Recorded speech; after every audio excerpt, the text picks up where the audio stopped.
और आज हमारे बीच बहुजन समाज पार्टी के राष्ट्रीय कोऑर्डिनेटर युवा हृदय सम्राट आकाश आनंद जी हमारे बीच में मंच पर उपस्थित हैं।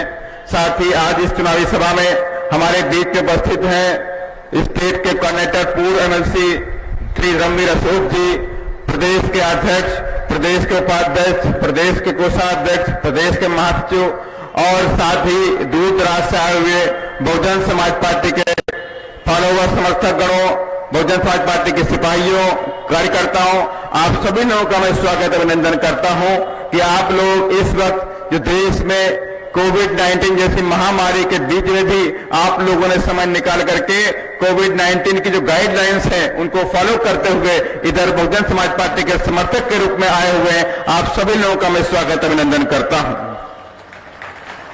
साथियों, क्योंकि पश्चिम बंगाल की धरती है और राजधानी धरती है पश्चिम बंगाल की, साथियों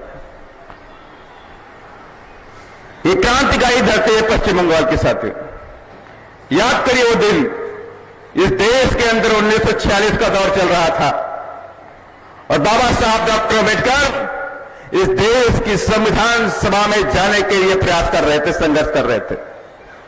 और एक कांग्रेस की पार्टी और कांग्रेस के लीडर पूरी ताकत लगाए हुए थे कि बाबा साहब डॉक्टर अम्बेडकर संविधान सभा में जाने ना पाए। साथियों, और उस वक्त बाबा साहब ये चाह रहे थे कि मैं बंबई प्रांत से जीत करके संविधान सभा में पहुंचूं और इस देश के अंदर जो हजारों दलितों, गरीब हैं, जो आदिवासी हैं, जो पिछड़े समाज के लोग हैं, जो सदियों से इस देश में गुलामी की जंजीरों से जकड़े हुए हैं, उनकी जंजीरों को तोड़ने का काम करूं।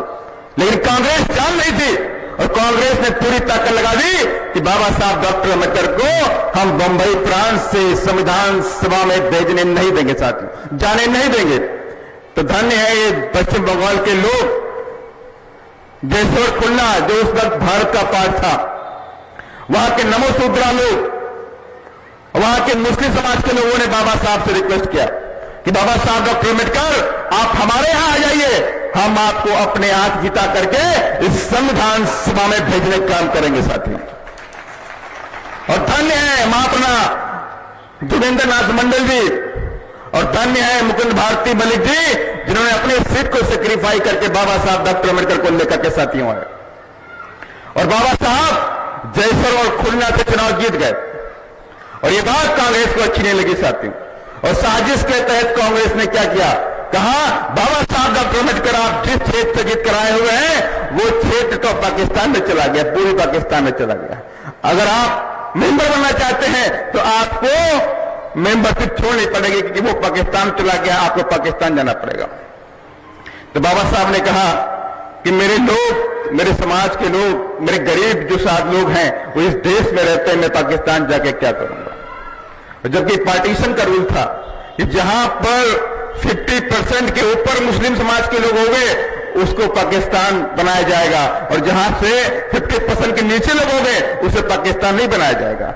52% की आबादी वहां नमोसूत्रा की थी और 48% ही मुस्लिम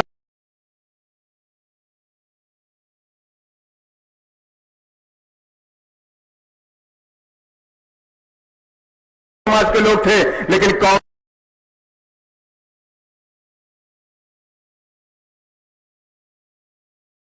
पावर का ट्रांसफर करके चले जाओगे, अपनी पावर कांग्रेस के हाथ में देकर चले जाओगे, लेकिन उनका क्या होगा, ये करोड़ों करोड़ों दलितों, आदिवासियों, पिछड़ों को क्या होगा जो सदियों से गुलामी के जंजीरों में जकड़े हुए हैं, इनके साथ में आप न्याय नहीं कर रहे हैं।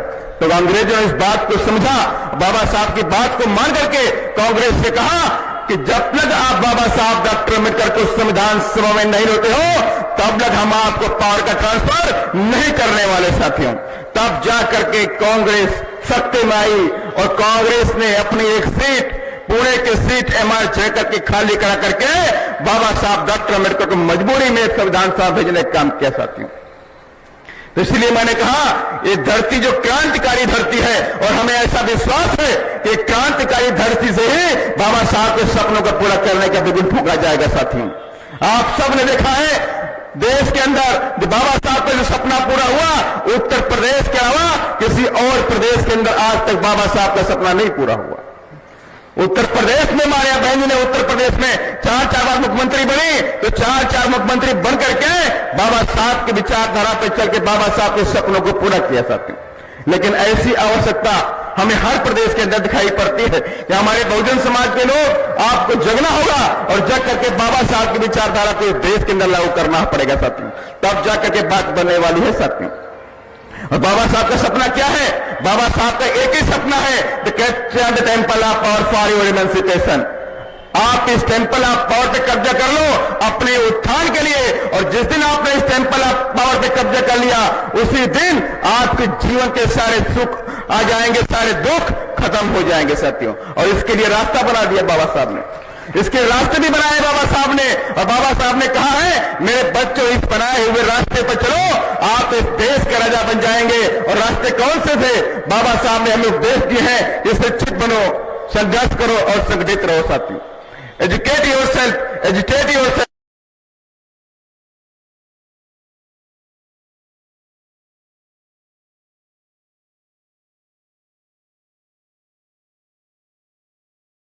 और यूनाइट योरसेल्फ।